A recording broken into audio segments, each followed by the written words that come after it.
March Madness is right around the corner, and the NCAA Tournament Selection Committee just released their top 16 seeds if the bracket were to start today. This is our first look at how the bracket could be on Selection Sunday, but the past week that we've had in college basketball, I would expect a lot of movement between now and mid-March. Let's break it down. At the top of the bracket, we have our four number one seeds: Auburn, Alabama, Duke, and Florida. Auburn was a unanimous pick by the committee for the top overall spot and has been dominant all season under Bruce Pearl.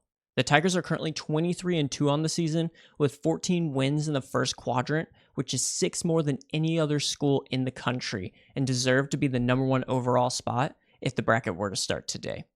Alabama is right behind them though, and I think we can all agree after that game on Saturday that's exactly where they should stay. They have one of the best offenses in the nation and are currently 8-4 in Quadrant 1, having the second most Quad 1 wins in all of the country and 21-4 on the season. Also, they're currently second in the best conference in the country, the SEC, right behind the Auburn Tigers. Then, Duke comes in as the third-ranked number one seed, led by future number one NBA draft pick Cooper Flagg. Duke has great predictive metrics, being number 2 in both the net and KenPom, and has a record of 22-3 on the season. They actually have the head-to-head win over Auburn, but it was at Cameron Indoor, which is something to be considered. The main thing that's hurting the Blue Devils right now is the lack of opportunity they have in a lackluster ACC. And to round out the top seeds, we have Florida, sitting at 22-3 on the season and proving they belong in the conversation as one of the best teams in the country, especially with some of their big wins, which they had at Auburn last weekend, which might be the best win of any team this season. Also, they're top 4 in all of the different predictive rankings that there are. Next, we've got Texas A&M, Purdue, Tennessee, and Houston on the 2 line. Texas A&M is quietly putting together a really strong resume with ranked wins over Missouri, Ole Miss, and Purdue. But they do have a tough schedule upcoming with Tennessee, Florida, and Auburn still to come in SEC play. They've already eclipsed the 20-win mark on the season and have been led by their star guard Wade Taylor in what looks to be one of the best seasons Texas A&M has had in recent years. Next, we have Purdue. At 19-7, they've had an up-and-down season to say the least, but they still are one of the best teams in the Big Ten and led by maybe the best point guard in the country, Braden Smith. They did, however, just suffer back-to-back losses to Michigan and Wisconsin, which could shake up this ranking a little bit, but the committee currently has them as the number 7 overall seed and go into the Midwest.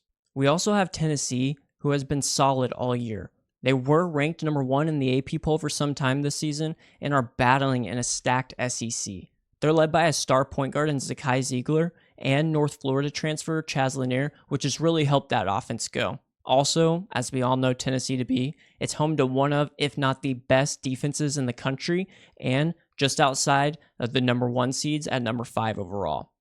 And lastly, Kelvin Sampson and the Houston Cougars continue to be one of the best defenses in the country along with Tennessee. They also have an improved offense that could help the Cougars make it back to a Final Four this year.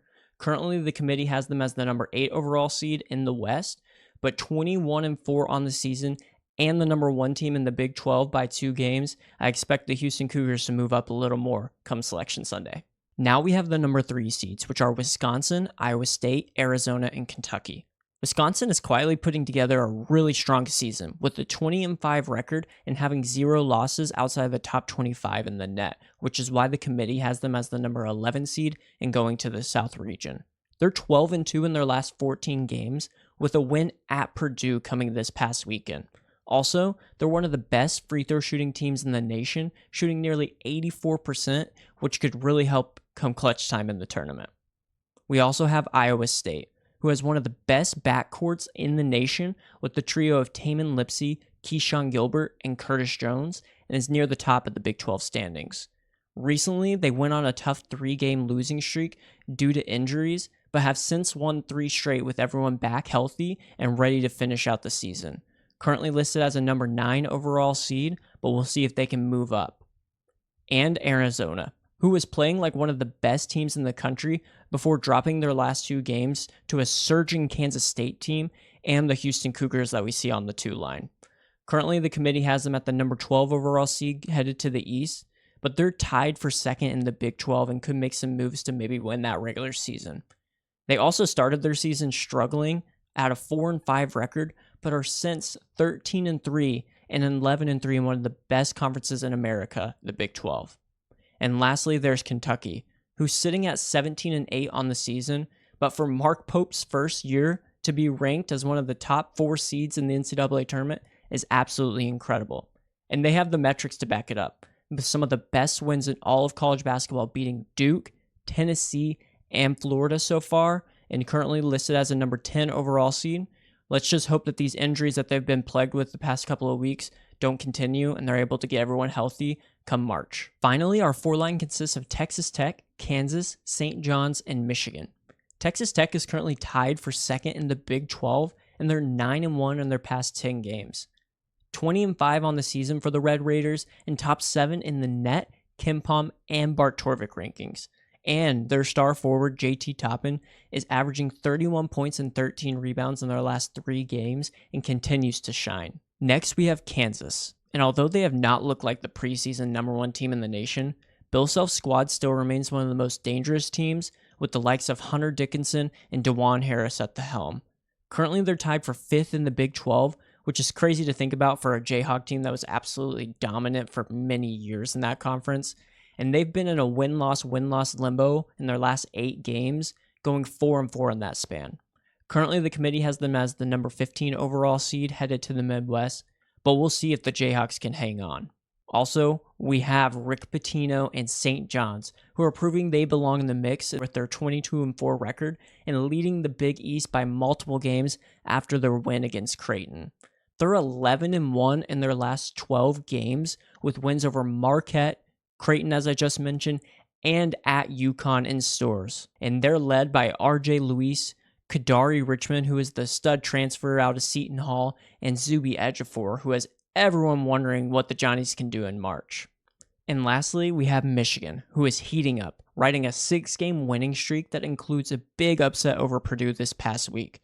They're 20-5 on the season and 12-2 and in first in the Big Ten, and in Dustin May's first year, the Wolverines are making some noise. Now let's break it down by regions. In the South, we have Auburn, Texas A&M, Wisconsin, and Texas Tech.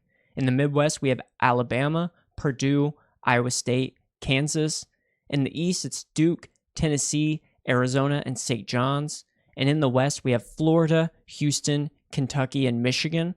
And honestly, I think the committee did a pretty good job. The only geographical issue that I have is obviously Arizona having to go out east, but sometimes that's just how it shakes up with what conferences are there and where. And speaking of conferences, we see the SEC has 6 teams in the top 16 seed of the reveal by the committee, with 5 of the top 6 overall seeds going to SEC teams, which is absolutely crazy and just goes to show how stacked this league is.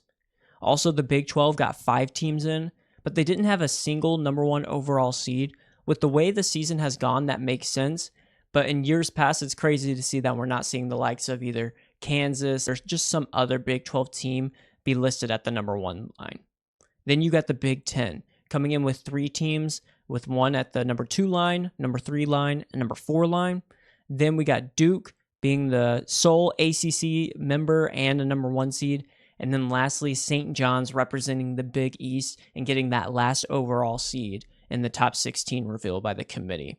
And then when we think about who got snubbed in this one, I think the one on top of everyone's list is Michigan State. Tom Izzo has this team playing absolutely amazing, one of the best teams in the Big Ten, and they're the highest ranked team in the AP poll, not in the top 16, currently be listing at number 11. Another team I was thinking about was Marquette, currently listed as number 18 in the AP poll and has really good predictive rankings in all the other places.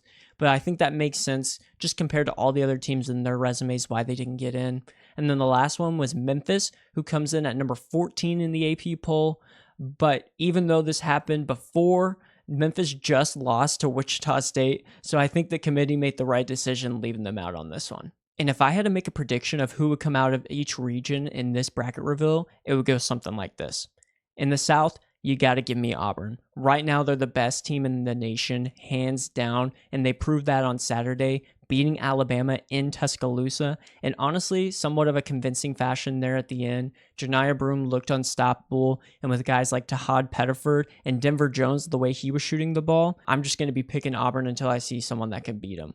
Next, we got the Midwest. And although I really liked Alabama, I think they played Auburn tough. Iowa State for this one. And the reason on this is Iowa State is a lot better on the offensive side of things this year, in my opinion. Also, they have some pretty good depth. And that guard trio, Taman Lipsey, Keyshawn Gilbert, and Curtis Jones, is just terrifying. Also, when they played Auburn in the Maui Invitational earlier this year, they only lost by 2 points in a hard-fought game. I think Iowa State can play with the best and beat anyone in the country. Next, you got the East region.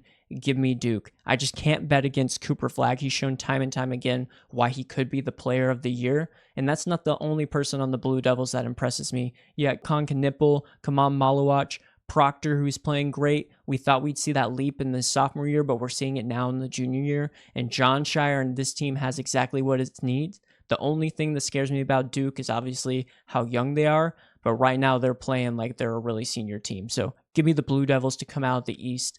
And then lastly, in the West, I got to take Todd Golden and the Florida Gators. I mean, what they're doing down there in Gainesville is absolutely incredible. Walter Clayton, Elijah Martin, awesome guards there. You also have Alex Condon, who might get drafted now, just looking like a great team, and honestly might be my pick to win the NCAA tournament this year. The way they played against Auburn at Auburn impressed me a lot. So give me the Florida Gators to come out of the West. With Selection Sunday in just a month, there's still time for movement, but history tells us that a lot of these teams will be dancing as the top 4 seed come tournament time. Let me know in the comments who should be seated higher, lower, what did you agree with or disagree with, and who got snubbed and left out of the committee's bracket.